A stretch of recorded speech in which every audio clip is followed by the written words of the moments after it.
So we started our journey in the Kansai region in Nara.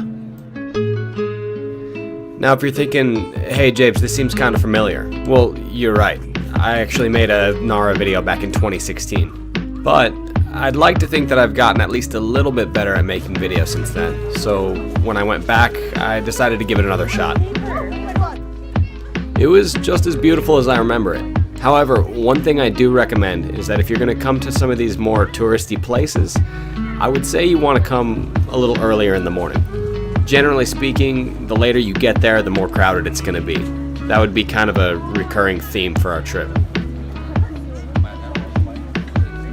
Now, Todaiji Temple is one of the more visually stunning things that I've ever seen in my life. It's the largest wooden structure in the world, and it holds the world's largest bronze Buddha statue. Like I mentioned before though, I talked about it a lot in my last Nara video, so if you're interested, go check it out.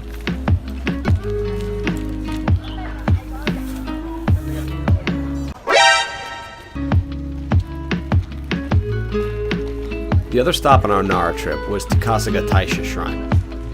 It's probably the most famous shrine in Nara. It was built in 768 for the Fujiwara clan, one of the most powerful families in Japanese history. One of the things that it's known for are the moss-covered stone lanterns that lead up to the shrine. Supposedly, some of them are almost 1,000 years old, and they say that there's at least 3,000 of them. They've all been donated over the years, but typically only the wealthiest of people could afford to donate a whole lantern. Typically it was samurai and wealthy merchants and politicians, but on occasion, a bunch of people would get together and pool their money so they could afford one. And by a couple people, I mean around like 800.